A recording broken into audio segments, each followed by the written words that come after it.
Good morning student, कैसे हो? बढ़िया। एक बार फिर से गायत्री ऑनलाइन साइंस क्लास में आपका हार्दिक स्वागत करता हूँ।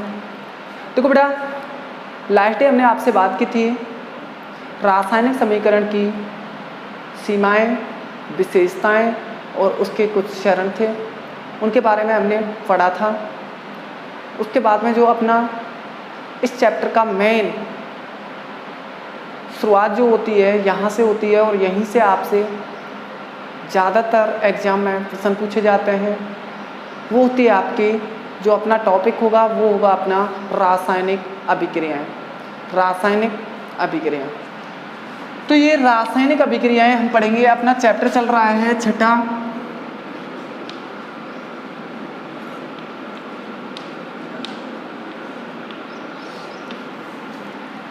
रासायनिक अभिक्रियाएं एवं उत्प्रेरक चैप्टर का नाम है, जिसमें अब हम सबसे पहले बात करेंगे रासायनिक अभिक्रियाएं। अपना जो टॉपिक है वो है रासायनिक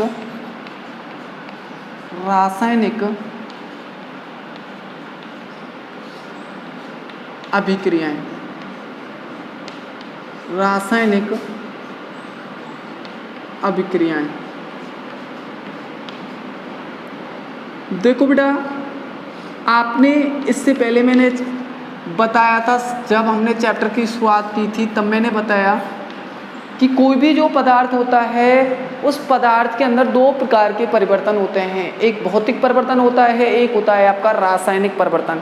जो भौतिक परिवर्तन होता है उसके अंदर तो केवल क्या होता है, उसकी भौतिक अवस्थाएं परिवर्तित होती हैं, जबकि रासायनिक परिवर्तन के अंदर क्या होता है बेटा, एक नए पदार्थ का निर्माण होता है। तो वो कहलाता है आपका रासायनिक परिवर्तन। तो वो ही एक नए पदार्थ का निर्माण किन के अंदर होता है? अभिक्रियाओं के अंदर होता है। रासायनिक अभिक्रियाओं के अंदर भी किसका निर्माण होता है? नए पदार्थों का निर्माण होता है। तो बेटा इसकी क्या डेफिनेशन होगी, तो ध्यान रखना कि ऐसी अभिक्रियाएं जो रासायनिक परिवर्तन प्रदर्शित करती हैं, रासायनिक परिवर्तन प्रदर्शित करती हैं, उन्हें क्या कहते हैं बेटा? रासायनिक अभिक्रियाएं कहते हैं। तो क्या डेफिनेशन है इसकी कि ऐसी अभिक्रियाएं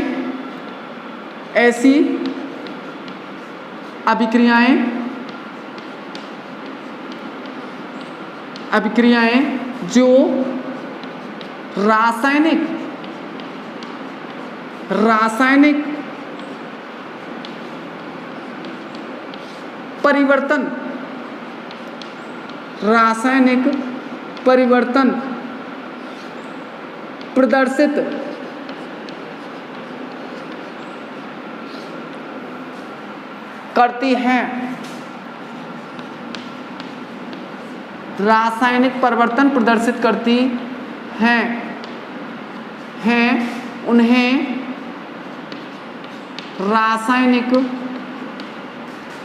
रासायनिक अभिक्रियाएं कहते हैं। रासायनिक अभिक्रियाएं कहते हैं। क्या डेफिनेशन होगी इसकी कि ऐसी अभिक्रियाएं जो रासायनिक परिवर्तन प्रदर्शित करती हैं और रासायनिक परिवर्तन के दौरान क्या होता है बेटा? नए पदार्थों का निर्माण होता है। तो जो रासायनिक अभिक्रियाएं क्या होंगी? जो रासायनिक परिवर्तन प्रदर्शित करेंगी। और ये आपको मालूम है कि रासायनिक परिवर्तन के अंदर क्या होता है? नए पदार्थों का निर्माण होता है, नए उत्पाद का निर्माण होता है। तो रासायनिक अभिक्रियाओं के अंदर भी नए उत्पाद का निर्माण होता है, नए पदार्थों का निर्माण होता है। इसके लिए हमारे को दो बातें, महत्वपूर्ण बातें आपको ध्यान रखनी होती हैं कि रासायनिक अभिक्रियाओं के दौरान वो दो बातें कौन कौन सी होती हैं। देखो, रासायनिक अभिक्रियाओं के दौरान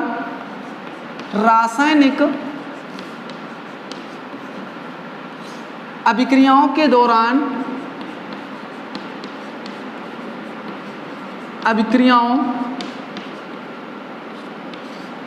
के दौरान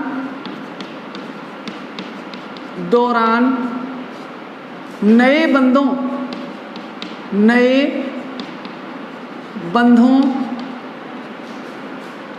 बंधों का निर्माण होता है तथा पुराने बंध टूटते हैं। पुराने बंध क्या हो जाते हैं? टूट जाते हैं और उनके स्थान पर परमाणुओं के मध्य में किनका निर्माण हो जाता है? नए बंधों का निर्माण होता है। तो एक पॉइंट तो आपको ये ध्यान रखना होता है। पहला, इसका जो मुख्य रूप से आपको जो बातें रासायनिक अभिक्रियाओं के लिए ध्यान रखनी होती हैं वो होती है कि इन रासायनिक जो अभिक्रियाएं होती हैं इनमें परमाणुओं के मध्य है, अणुओं के मध्य या जो भी आपके अभिकारक भाग ले रहे हैं अभिकारकों के मध्य नए बंधों का तो निर्माण होता है और पुराने बंधों क्या होते हैं? वो टूटते हैं और उन पुराने बंधों के स्थान पर नए बंधों का क्या होता है? निर्माण होता है। क्लियर? सेकंड पॉइंट होता है बेटा, इनके द्वारा जो होता है मुख्य रूप से दूसरा जो पॉइंट होता है कि इसके दौरान अभिकारकों एवं उत्पाद का निर्माण होता है और जो द्रव्यमान होता है वो क्या होता है? संरक्षित रहता है। दूसरा पॉइंट होता है कि इनके दौरान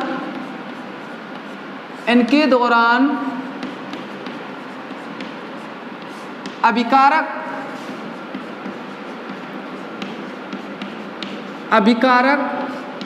एवं उत्पाद का निर्माण होता है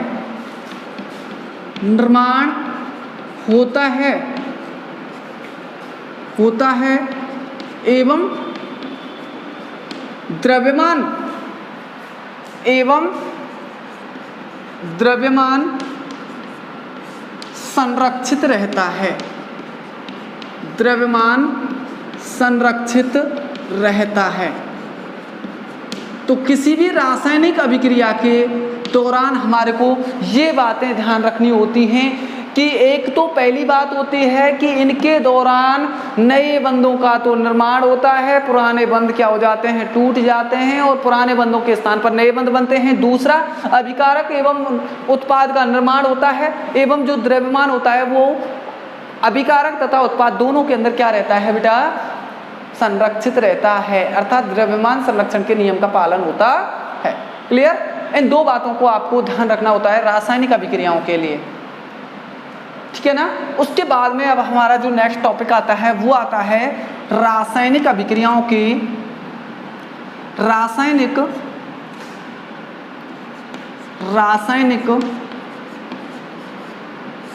अभिक्रियाओं के रासायनिक अभिक्रियाओं के प्रकार। रासायनिक अभिक्रियाओं के प्रकार। तो बेटा रासायनिक अभिक्रिया की यदि आपसे डेफिनेशन पूछता है तो रासायनिक अभिक्रियाएं कहते किसे हैं? तो ऐसी अभिक्रियाएं जो रासायनिक परिवर्तन प्रदर्शित करती हैं उन्हें क्या कहते हैं? हम रासायनिक अभिक्रियाएं कहते हैं। फिर आपसे पूछता है रासायनिक अभिक्रियाएं जो होती हैं उनके कितने प्रकार की होती हैं? तो बेटा रासायनिक अभिक्रियाएं जो होती हैं वो निम्न प्रकार की होती हैं। इन्हें हम निम्न प्रकार विभाजित करते हैं, निम्न प्रकार की होती हैं।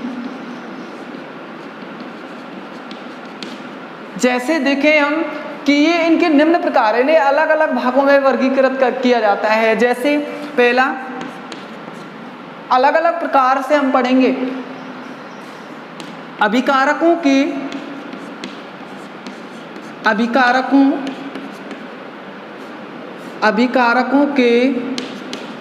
संयोग करने के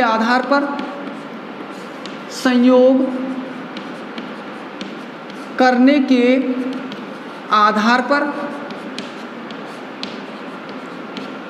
तो पहला प्रकार होता है रासायनिक अभिक्रियाओं के प्रकार में ये निम्न प्रकार से हम इनको क्या करते हैं? वर्गीकृत करते हैं। जैसे अभिकारकों के संयोग करने के आधार पर रासायनिक अभिक्रियाएं कितने प्रकार की होती हैं। दूसरा, बंधों के टूटने एवं बनने के आधार पर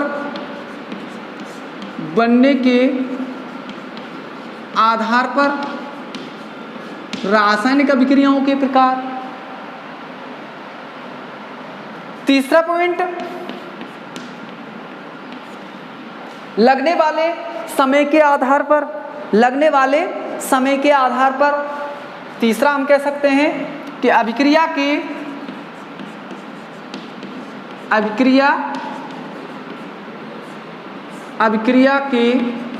वेग एवं लगने वाले समय के आधार पर रासायनिक अभिक्रियाओं के प्रकार। उसके बाद में चौथा, यदि हम देखें, आपको केवल इनको आपसे डायरेक्ट प्रश्न पूछता है, वो ऐसे नहीं पूछता है। अभिकारकों की या अभिक्रिया की प्रकृति के आधार पर, अभिक्रिया की, चौथा हो जाता है अपना, अभिक्रिया की प्रकृति के आधार पर रासायनिक अभिक्रियाओं के प्रकार। तो बेटा देखो, रासायनिक अभिक्रियाएं जो होती हैं वो निम्न प्रकार से इनको वर्गीकृत किया जाता है। जैसे देखो, हम सबसे पहले बात करें तो अभिकारकों के संयोग करने के आधार पर हम सबसे पहले रासायनिक अभिक्रियाओं के प्रकार पढ़ेंगे। फिर बंधों के टूटने एवं बनने के आधार पर रासायनिक अभिक्रियाएं विभिन्न प्रकार की होती हैं। अभिक्रिया के वेग तथा लगने वाले समय के आधार पर विभिन्न प्रकार की अभिक्रियाएं होती हैं। अभिक्रिया की प्रकृति के आधार पर भी ये निम्न प्रकार की होती हैं। तो ये अभिक्रिया के प्रकार होते हैं, इनके आधार पर हम रासायनिक अभिक्रियाओं के बारे में अब बात करेंगे, जिसमें हमारा सबसे पहले आता है आपका अभिकारकों, जिसमें हम सबसे पहले पढ़ेंगे अभिकारकों के संयोग करने के आधार पर रासायनिक अभिक्रियाओं के प्रकार। सबसे पहला पॉइंट होगा अपना अभिकारकों के संयोग करने के आधार पर रासायनिक अभिक्रियाओं के प्रकार। तो बेटा पहला पॉइंट है अपना अभिकारकों के संयोग करने के आधार पर हम रासायनिक अभिक्रियाओं के प्रकार पढ़ेंगे। तो बेटा ध्यान रखना है, अभिकारकों के संयोग करने के आधार पर ये अभिक्रियाएं होती हैं, निम्न प्रकार की अभिक्रियाएं होती हैं ये, जिसमें हम मुख्य रूप से निम्न प्रकार की होती हैं, जिसमें हम मुख्य रूप से 4 प्रकार की अभिक्रियाएं आपको सिलेबस के अकॉर्डिंग पढ़ने को मिलती हैं। जिसमें पहली होती है आपकी संयोजन अभिक्रिया, दूसरी होती है आपकी विस्थापन अभिक्रिया, तीसरी होती है द्विविस्थापन अभिक्रिया और चौथी होती है आपकी वियोजन अभिक्रिया। वियोजन अभिक्रिया। तो बेटा अभिकारकों के संयोग करने के आधार पर रासायनिक अभिक्रियाएं निम्न प्रकार की होती हैं, जिसमें हम पढ़ेंगे आप 4 प्रकार की होती हैं मुख्य रूप से, जिसमें हम संयोजन अभिक्रिया, विस्थापन अभिक्रिया, द्विविस्थापन अभिक्रिया और वियोजन अभिक्रियाओं के बारे में हम पढ़ेंगे। ठीक है ना। तो अभिकारकों के संयोग करने के आधार पर अभिक्रियाएं मुख्य रूप से 4 प्रकार की होती हैं। एक तो संयोजन अभिक्रिया होती है, दूसरी होती है विस्थापन अभिक्रिया, तीसरी होती है द्विविस्थापन अभिक्रिया और चौथी होती है आपकी वियोजन अभिक्रिया। तो बेटा सबसे पहला अपना है पॉइंट है अभिकारकों के संयोग करने के आधार पर अभिक्रियाओं के प्रकार में संयोजन अभिक्रिया। पहली अभिक्रिया आती है आपकी, सबसे पहले हम कौन सी अभिक्रिया के बारे में बात करेंगे, वो आती है आपकी संयोजन अभिक्रिया। तो बेटा देखो संयोजन अभिक्रिया क्या होती है, नाम से ही मालूम हो जाना चाहिए कि संयोजन का अर्थ क्या निकल के आ रहा है, संयोग हो रहा है अर्थात संयोजित हो रहा है। तो अपने आप ही मालूम हो जाना चाहिए आपको।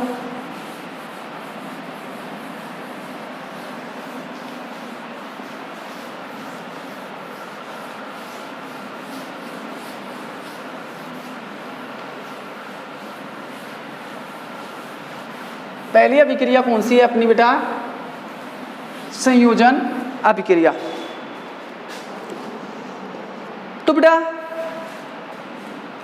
किसके आधार पर पढ़ रहे हैं हम? अभिकारकों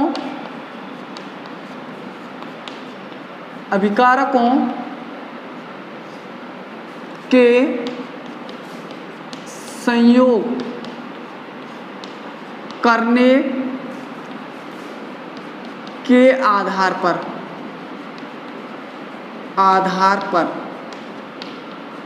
तो मैंने बता दिया संयोग करने के आधार पर अभिक्रियाएं मुख्य रूप से कितने प्रकार की होती हैं? 4 प्रकार की होती हैं, जिसमें हम सबसे पहले पढ़ेंगे आप संयोजन अभिक्रिया।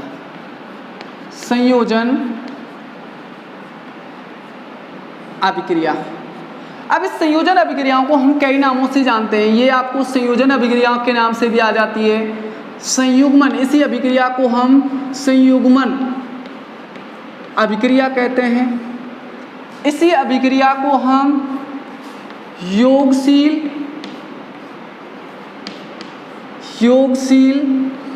अभिक्रिया भी कहते हैं। इसी को ही हम योगात्मक अभिक्रिया के नाम से भी जानते हैं। तो किसी भी नाम से आपसे दे देता है वो कि संयोजन अभिक्रिया किसे कहते हैं, संयुग्मन अभिक्रिया किसे कहते हैं, योगशील अभिक्रिया किसे कहते हैं, योगात्मक अभिक्रिया किसे कहते हैं। तो ये संयोजन अभिक्रिया के क्या होते हैं? नाम होते हैं। तो वो किसी भी नाम से आपसे पूछ सकता है अभिक्रिया। तो पहली अभिक्रिया आप पढ़ रहे हैं संयोजन, संयुग्मन, योगात्मक या योगशील अभिक्रिया। इसे इन अन्य नामों से भी जाना जाता है। तो बेटा आपको नाम से ही मालूम हो जाना चाहिए संयोग, अर्थात इसका भी अर्थ क्या होता है? संयोग करना। संयोग का मतलब जुड़ना। यहाँ पर भी संयुग्मन होना, जुड़ना। योग होना, योग का मतलब भी जुड़ना। और योगात्मक अर्थात योगात्मक का मतलब भी क्या होता है? जुड़ना होता है। योग हो रहा है, नाम से ही आप सभी को मालूम हो जाता है कि सभी का अर्थ क्या होता है? जुड़ना होता है। तो संयुग्मन अभिक्रिया कहते किसे हैं? नाम से आपको मालूम हो गया होगा कि ऐसी अभिक्रिया जिसमें क्या होगा? कोई भी 2 अभिकारक आपस में क्या हो जाते हैं? जुड़ जाते हैं और केवल एकल उत्पाद का क्या करते हैं? निर्माण करते हैं। तो ऐसी अभिक्रिया आपकी कहलाती है संयोजन अभिक्रिया। क्लियर? तो इसकी क्या परिभाषा होगी? क्या लिख सकते हैं? ऐसी अभिक्रिया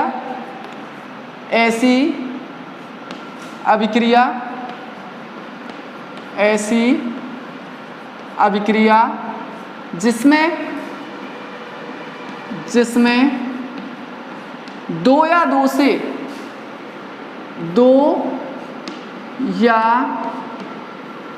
2 से अधिक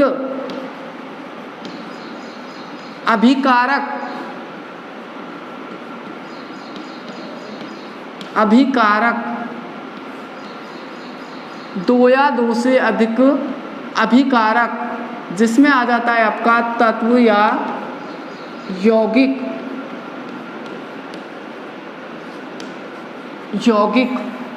मिलकर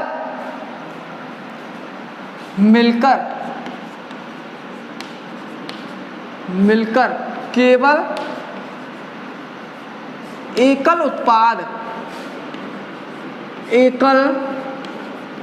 उत्पाद बनाते हैं। एकल उत्पाद बनाते हैं तो उसे योगशील या संयुग्मन या संयोजन या योगात्मक अभिक्रिया कहते हैं। अभिक्रिया कहते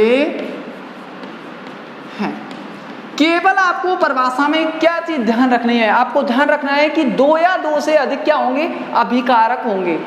अभिकारक या क्रियाकारक मिलके क्या बनाएंगे? केवल एकल उत्पाद में आपको केवल प्लस में कुछ नहीं दिखाई देगा, अकेला क्या दिखाई देगा? एक उत्पाद दिखाई देगा। तो अब ऐसी अभिक्रियाएं क्या होती हैं? आपकी संयोजन अभिक्रियाएं होती। जैसे हम देखते हैं बेटा, जैसे देखो बेटा, जैसे मैं आपको बता भी चुका हूं, कोई भी ये ए व्यक्ति है और इस ए व्यक्ति की शादी वी के साथ में करा दी जाती है, तो इन दोनों का क्या बन जाएगा, जोड़ा बन जाता है, ए बी प्राप्त हो जाएगा। इसकी शादी इससे हो गई तो क्या बन गया, ए बी बन गया। तो केवल आपको इस उत्पाद के अंदर केवल ये एकल ही तो उत्पाद प्राप्त हो रहा है। कैसा उत्पाद है ये, एकल उत्पाद है।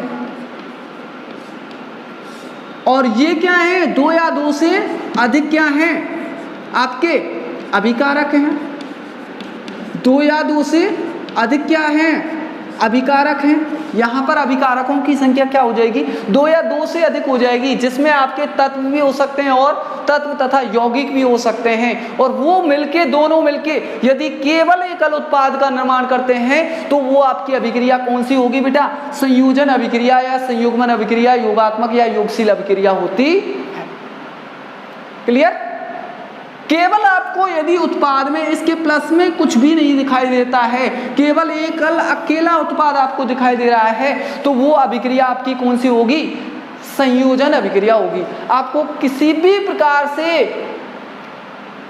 सस्पेंस में नहीं आना है, सीधा आपको देखते ही, आपको एकल उत्पाद दिखते ही वहां पे अभिक्रिया कौन सी कर देनी है, संयोजन अभिक्रिया करनी है। ठीक है ना। जैसे हम एग्जांपल देखेंगे, अलग अलग शब्द देखते हैं। जैसे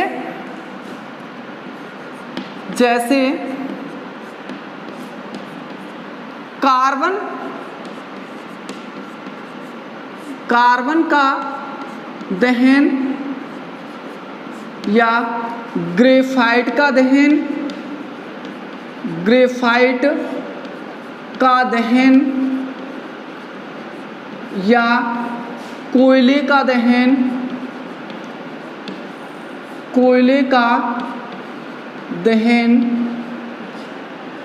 तो बेटा आपको किसी भी नाम से वो पूछ लेता है, कार्बन के दहन का रासायनिक समीकरण दीजिए, ग्रेफाइट के दहन का रासायनिक समीकरण दीजिए, या कोयले के दहन का रासायनिक समीकरण दीजिए।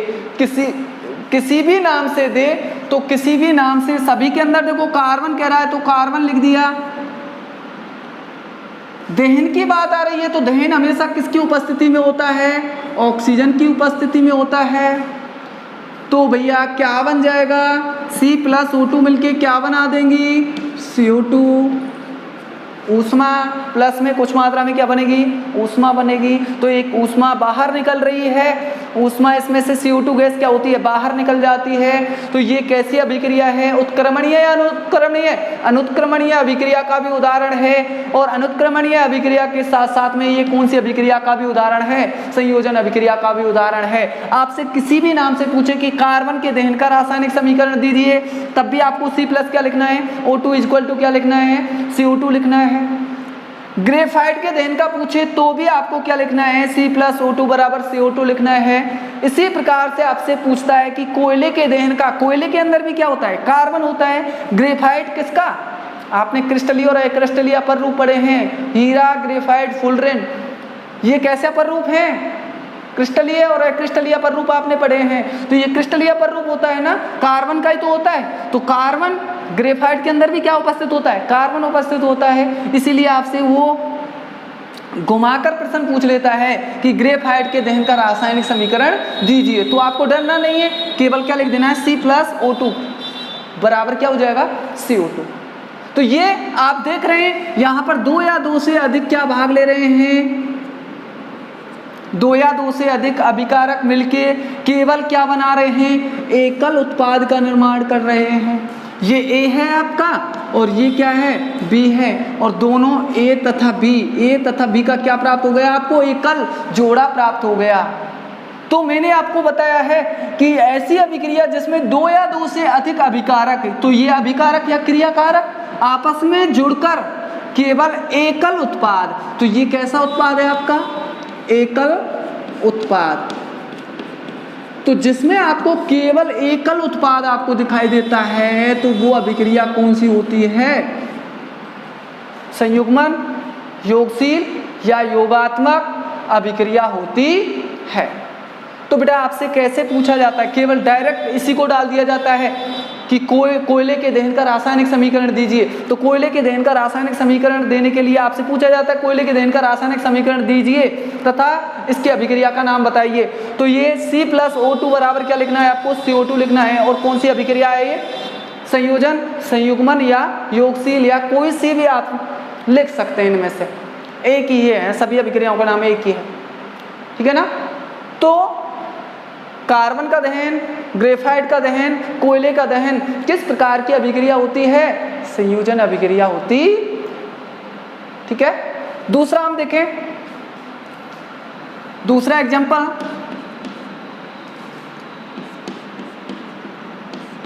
सल्फर या इसी को गंधक भी बोलते हैं, गंधक का दहन, गंधक का दहन। तो बेटा सल्फर की बात की जा रही है तो S लिख दिया, अगर दहन की बात की जा रही है तो दहन हमेशा किसकी उपस्थिति में होता है, O2 की उपस्थिति में होता है। तो बराबर में क्या बन जाएगा, SO2। तो आपको यहाँ पर भी क्या प्राप्त हो रहा है, एकल उत्पाद प्राप्त हो रहा है। तो कौन सी अभिक्रिया है, सल्फर का दहन या गंधक का दहन किस प्रकार की अभिक्रिया होती है, संयोजन अभिक्रिया होती है, जिसमें दो या दो से अधिक अभिकारक मिलकर क्या बना रहे हैं, केवल एकल अकेला उत्पाद बना रहे हैं। इसके प्लस में कुछ भी नहीं है, केवल आपको एक उत्पाद दिखाई दे, अर्थात मैंने बताया ये एकल उत्पाद A तथा B, ये दोनों आपस में दोनों की शादी हो गई, A और B की क्या हो गई, दोनों की शादी हो गई। और दोनों की शादी होने के बाद में एक ही जोड़ा आपको प्राप्त होता है। यदि आपको किसी भी अभिक्रिया में एक जोड़ा दिखाई दे रहा है तो वो अभिक्रिया कौन सी होगी आपकी, वो अभिक्रिया होती है संयोजन अभिक्रिया। क्लियर। उसके बाद में हम तीसरा एग्जाम्पल देखते हैं। देखो बेटा, मैग्नीशियम, मैग्नीशियम, मैग्नीशियम के फीते का, मैग्नीशियम के फीते का या रिबन, रिबन का दहन,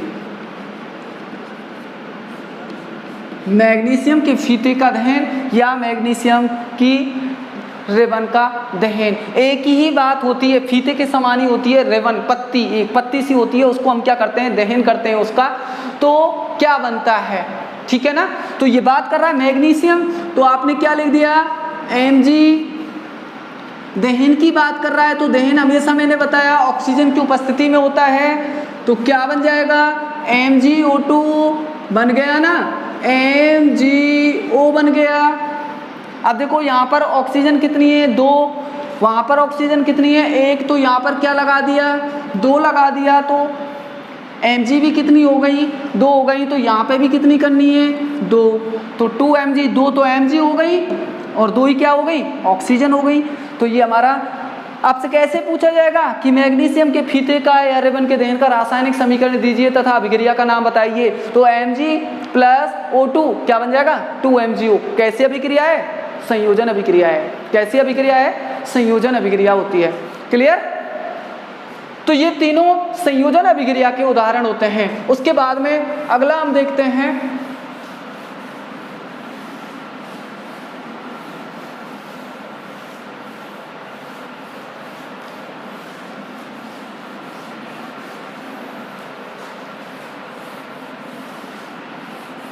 देखो बेटा, अगला हम बात करें तो अगला आता है अमोनिया का निर्माण। अमोनिया का चौथा है अपना अमोनिया, अमोनिया का निर्माण,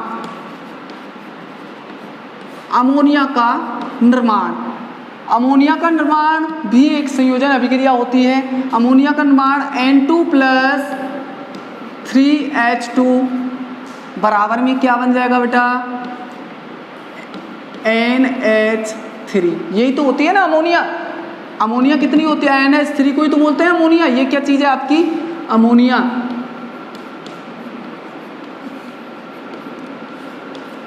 अमोनिया है। अब देखो यहाँ पर N2 कितने हैं, नाइट्रोजन कितने हैं, 2 हैं। यहाँ पे कितना है, 1, तो यहाँ पे क्या लगा दो, 2 लगा दो।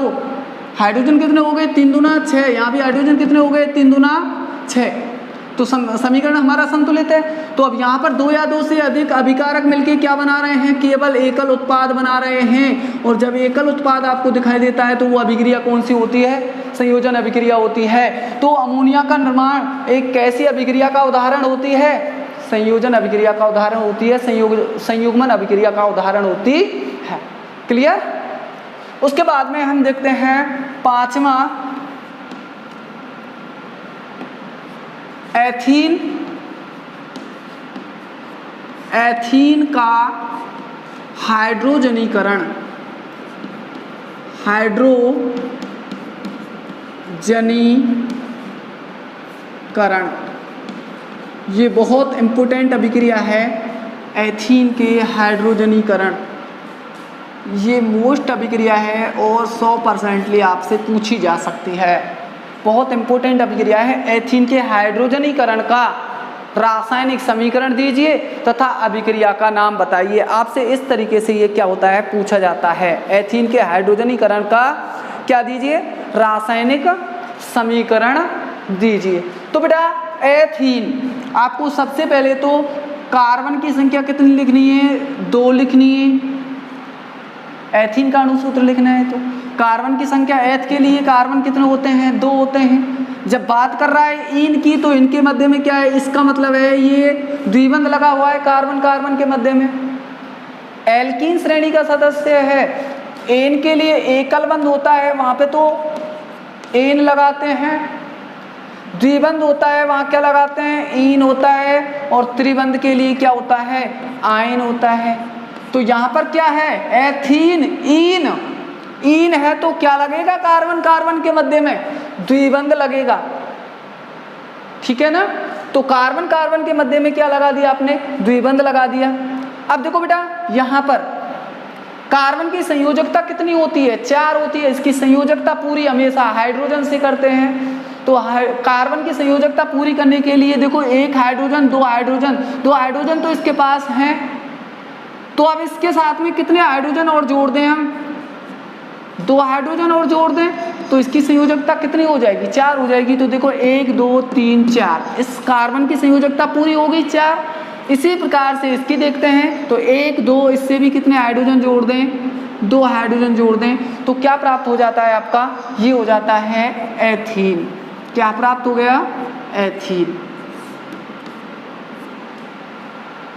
इसकी अभिक्रिया वो करा रहा है किससे, एथीन का हाइड्रोजनीकरण, अर्थात हाइड्रोजन से अभिक्रिया करा दो इसकी, वो क्या कहलाएगा, उसका हाइड्रोजन गैस इसके अंदर प्रवाहित करने पर वो उसका कहलाता है हाइड्रोजनीकरण। एथीन की अभिक्रिया हाइड्रोजनीकरण, उसका हाइड्रोजनीकरण का मतलब होता है हाइड्रोजन गैस प्रवाहित करने पर। तो इसके अंदर हम हाइड्रोजन गैस प्रवाहित करते हैं तो H2 गैस प्रवाहित करते हैं तो आपको क्या प्राप्त हो जाता है। यहाँ पर इसको मैं खोल के लिख दूँ तो इस तरीके से हम लिख सकते हैं इसको H एकल बंध H। तो अब देखो बेटा यहाँ से ये जो आपका बंध होता है ये यहाँ से क्या हो जाएगा, हट जाएगा। एक हाइड्रोजन इसके साथ जुड़ जाएगा, एक हाइड्रोजन इसके साथ जुड़ जाएगा, तो दोनों के साथ जुड़ जाएगा तो क्या बना लेगा, ये एकल बंध के साथ में एक हाइड्रोजन यहाँ पर जुड़ गया, एक यहाँ पर जुड़ गया, एक यहाँ पर जुड़ गया। यहाँ पर क्या रह जाएगा, द्विबंध की जगह पर क्या हो जाएगा, सिंगल बॉन्ड हो जाएगा। और क्या बन गया आपका, 2 कार्बन को क्या बोलते हैं बेटा, एथ बोलते हैं। सभी में एकल बंध होता है, एकल बंध के लिए क्या लगाते हैं, एन लगाते हैं। तो नाम क्या हो गया बेटा, एन। क्या बन गया, एथेन बन जाता है। क्या बन गया आपका, एथेन बन गया ना। तो एथीन का हाइड्रोजनीकरण जब हम कराते हैं तो आपको एथेन प्राप्त होता है। इसको हम दूसरे रूप में भी लिख सकते हैं। देखो कितने हैं यहाँ पर, C, इस C से कितने हाइड्रोजन जुड़े हुए हैं, 2 हाइड्रोजन जुड़े हुए हैं। फिर क्या लग रहा है आपका, द्विबंध लगा हुआ है। इसके बाद में इस C के साथ में भी कितने हाइड्रोजन जुड़े हुए हैं, CH2। तो CH2 द्विबंध CH2 प्लस क्या लिख सकते हैं, हाइड्रोजन H2 लिख सकते हैं इसको। और अब देखो ये एक हाइड्रोजन इसके साथ जुड़ गया और एक हाइड्रोजन इसके साथ जुड़ गया। दो हाइड्रोजन है, दोनों अलग अलग इनके साथ में जुड़ गए, तो यहाँ से ये एकल बंध जो होता है, एक एकल बंध यहाँ से क्या हो जाएगा, द्विबंध था, उसमें से ये एक बंध क्या हो जाएगा, हट जाएगा, हट जाता है, तो क्या बन जाता है, CH3 एकल बंध CH3। कार्बन की संयोजकता कितनी होती है, 4 होती है। देखो 4 पूरी है या नहीं, 3 और 1 4, 3 और 1 4, तो संयोजकता कंप्लीट है ना, संयोजकता हमारे को देखनी पड़ती है। तो हम इसको इस तरीके से लिख सकते हैं, इस तरीके से भी लिख सकते हैं, और यदि और भी दिक्कत आती है तो एक और तरीके से हम इसको लिख सकते हैं बेटा। देखो इस तरीके से भी हम इसको दिखा सकते हैं, CH2 द्विबंध CH2 प्लस H एकल बंध H। अब एक हाइड्रोजन को इससे जोड़ दो, एक हाइड्रोजन को इससे जोड़ दो, तो क्या बन जाएगा, ये इससे जुड़ गया तो CH3, तो 3 और 1 4, एक हाइड्रोजन इससे जुड़ गया तो CH3। क्या बन गया, दो कार्बन को क्या कहते हैं, एथ कहते हैं, एकल बंध है सभी में, तो क्या नाम हो गया इसका, एथेन। ये क्या है आपकी, एथीन, ये आपकी है एथीन। तो बेटा आपको यहाँ पर भी क्या प्राप्त हो रहा है, इसके प्लस में कुछ प्राप्त हुआ है क्या, इसके प्लस में कुछ प्राप्त हुआ है क्या, नहीं प्राप्त हुआ ना, केवल 2 या 2 से अधिक, ये 2 अभिकारक हैं, 2 अभिकारक मिलके क्या बना रहे हैं, केवल एकल उत्पाद का निर्माण कर रहे हैं। और ऐसी अभिक्रिया जिसमें केवल 2 या 2 से अधिक अभिकारक मिलके केवल एकल उत्पाद का निर्माण करते हैं, तो वो अभिक्रिया कौन सी कहलाती है, आपकी संयोजन अभिक्रिया कहलाती है।